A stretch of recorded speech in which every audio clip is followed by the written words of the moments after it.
Good morning, Terry here, and welcome to part 4, the finale of my post-apocalyptic Gunstock War Club build video. If you've been following how I made this war club and you're curious about how I finished it up, then stick around. I think you're going to enjoy this last part. And if you're not really all that interested in how I made it, but you still want to see me take out a couple of zombies with it, after all, you can't make a club and not hit something, right? Fast forward to the finale. And if you're making your own club and you've got any questions that I didn't address in this 4-part series, then feel free to leave a comment and I will answer it as best that I can. And until then, thanks for watching and see you next time.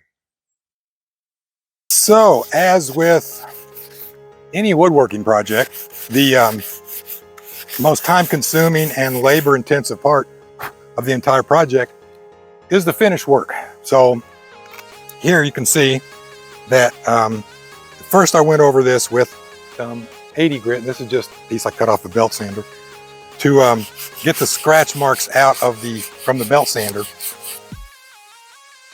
And anywhere I wanted to keep a nice crisp line, like down there, I would use a sanding block like so, just this.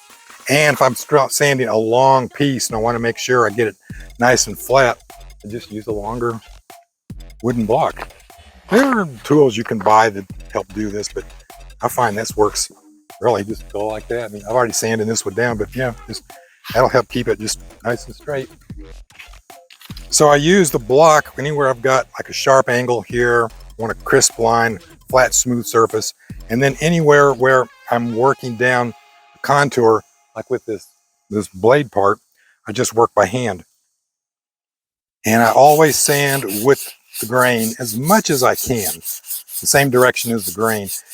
You can go in a circular motion if you want. You can use a vibrator sander if you want. I mean, there's a lot of ways you can do this. This is just how I like to do it.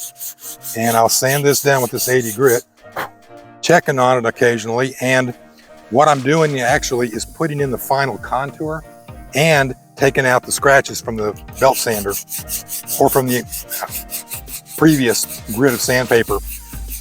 For example, I'm using 80 grit now, then blow it off periodically and check it. And there's still a few scratches right in here, so I'm gonna have to in here. So I gotta go back over this again. But then I'll take some 150 and again, just run it down by hand, staying in the direction of the grain as much as possible. And I'll check that out on occasion and I'll see where there's a few scratches here, a few scratches here. So I'll go back to the 80 grit and work it down again. Once I get it down as smooth as I want, which, you know, I want it to look nice, but this is not a piece of furniture. It's a utilitarian device. I mean, I'm going to take this thing out and throw it at trees. You know, I'm going to kick the thing around. I'm going to smash watermelons and pumpkins with it. I'm going to use it, at least just to play with. So it's going to get scratched. It's going to get dented up a little bit. So I'm not going to get real obsessive compulsive or anal retentive about the finish. I just want it to look decent.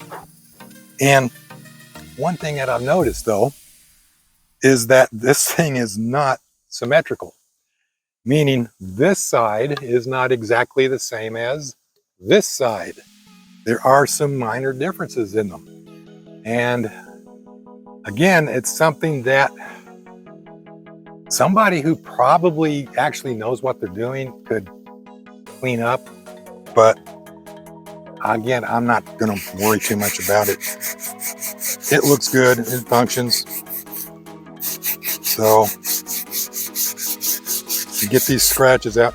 And then later on though, I might use a technique called whiskering, where we get the wood wet, causes any loose fibers on the surface of the wood that may be just laying down, causes them to stand up and you can feel them. That's why it's called whiskers. It feels like fine whiskers on the wood. And then you can go back over it after it dries with, say, some 400 grit or something and smooth that up, and you can get a really nice finish that way. I'm just going to finish this up until I'm happy with it, and I'll be back. So I got the club sanded down good, and I've decided to try something a little different.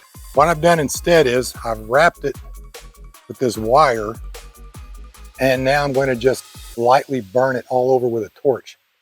And the theory is that the wire will protect the wood underneath and it won't burn. We're about to find out. Either way, it ought to look pretty cool, all right? See if you can, let me turn around here so you can see it.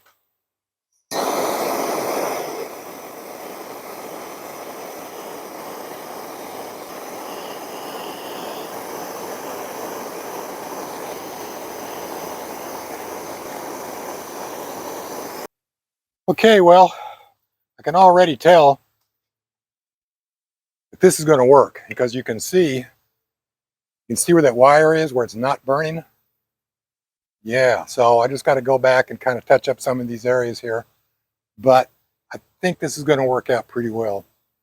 So anyway, let me finish torching it down, get the wire off, and we'll see what it looks like.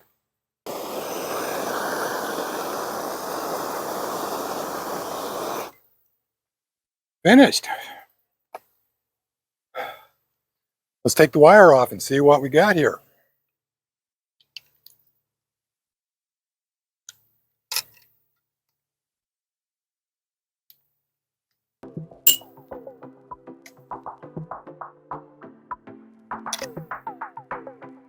Not bad at all, huh? I'll sand that down a little bit and it'll lighten it up. Then I'll stain it.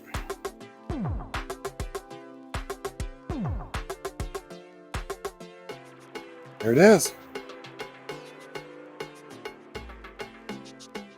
Now I'm going to sand that down a little with some 400 grit. And then of course I'm going to stain it, which will darken the other wood down nicely. So, okay. Be back when I'm ready to stain it. So I sanded it down with some 400 grit. Got a little wood dust on it still, which is fine with me. So now it's ready to stain, and I'm going to use the same stain that I used on the other war club. And I'm just going to rub it on.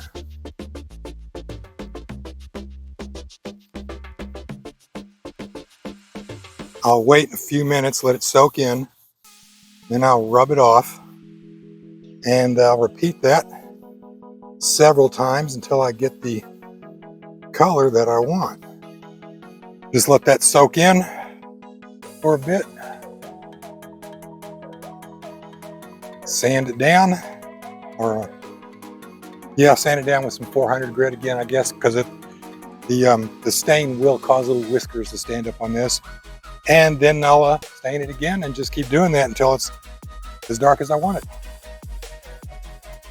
So I got the grain filler in, and I've already applied a couple coats, and I did that because I wanted to show you this and to help keep this video down, because you see me apply the third coat, you see exactly how I did the first two.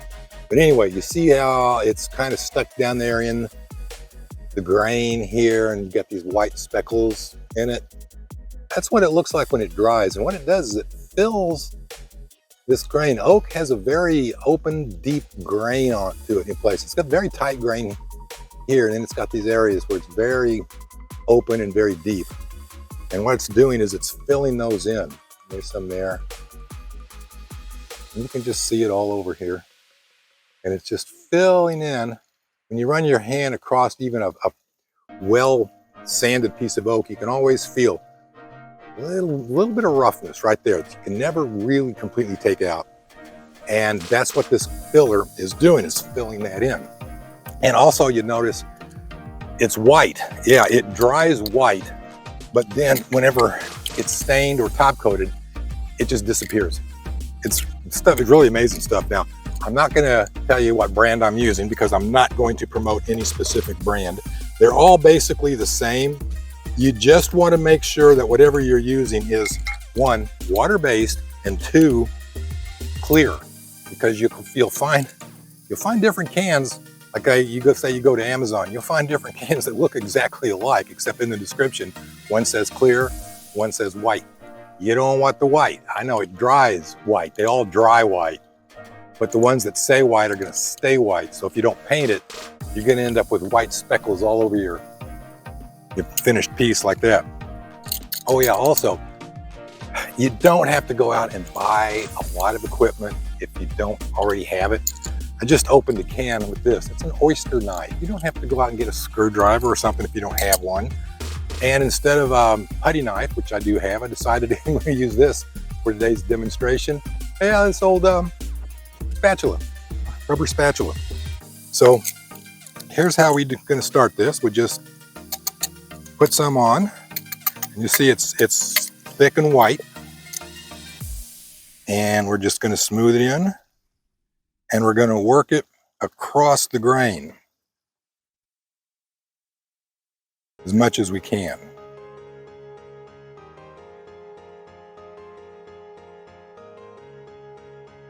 And like that. And we're just going to work that in. And like I said, this will be the third coat that I'm going to put on, so it should be filled in pretty well by the time I'm done with it. And by scraping it like this with a flat scraper against the grain, we'll get a good even coating down in the grain, and less that we have to come back and clean up later. So when I'm finished with this, I'll be back. And so now all that was left was to just finish and dress it up. Now you can finish yours however you would like. I finished mine up by going over it lightly with some 180 and 200 grit sandpaper. Then I applied 4 coats of a clear exterior grade lacquer, sanding it with 400 grit paper between each coat. And then I finally cut the carriage bolts down to 1/2 inches long, drilled the stock, bonded them in, applied the spike, and here it is. And as you'll notice, I've done something else. I've also added some wrapping to it. Now, I actually did that last night. I just got this idea that the reason that this is made out of 3 pieces of oak laminated together is because oak has a tendency to want to split rather than break. So instead of like breaking like this, it wants to split right along with the grain. So the 3 pieces of wood bonded together with the grain running at slightly different angles really helps minimize that. And then I got this idea about adding a wrapping along the stock. And the idea behind this being that if it ever did split, and frankly, that would be a pretty tough zombie, but if it ever did split along the grain here, the wrappings would hold it together, maybe, at least until it could be repaired. So that was my idea anyway, and we'll see. And as you can see, it does add something to the club. I think so. I think it makes it look a lot more badass. My wife said it looks like something she'd expect to see in one of those Mad Max movies, you know, like the Road Warrior. I think it looks more like The Walking Dead, maybe. Anyway, the idea I was going for was a kind of a traditional look with a post-apocalyptic feel to it. So when I was putting this wrapping on, I just thought about, well, I could use rawhide, which would work really well, or I could use sinew. Of course, you want to keep them out of high humidity and wet conditions that soften up. But again, I wanted that kind of a post-apocalyptic feel to it, kind of a futuristic fantasy kind of feel to the thing. So I went with paracord, and I've attached this on I've just wrapped it on there just as tight as I could. And I used an industrial strength rubber adhesive to hold it in place. Now, the reason I used rubber instead of an epoxy is if I want to, I can pull this off. It's not going to be easy, but in the future, if I ever need to or want to, I can get it off. And then just I can sand it down and refinish it. Now, as to the pattern on the bolts, on the blade here, I just made that up. Yeah, I just sat down with PowerPoint, drew the stock out, and I just played with designs until I came up with this one. And I actually had started out by using smaller bolts and doing a kind of a Z pattern. And then I thought my initials, and then I just finally ended up with this. These are 1/2 inch carriage bolts, and this is a 5/16 inch carriage bolt. Same thing over here, 1/2 inch bolts, 5/16 inch bolt. And then these are all 1/2 inch bolts here and here. And there it is. I mean, I like that wrapping as a finishing touch. That really makes it look more sturdy. It actually adds a little to the weight too. So yeah, that's it. Done. There's only one thing left to do, and let's take out a couple of zombies with it.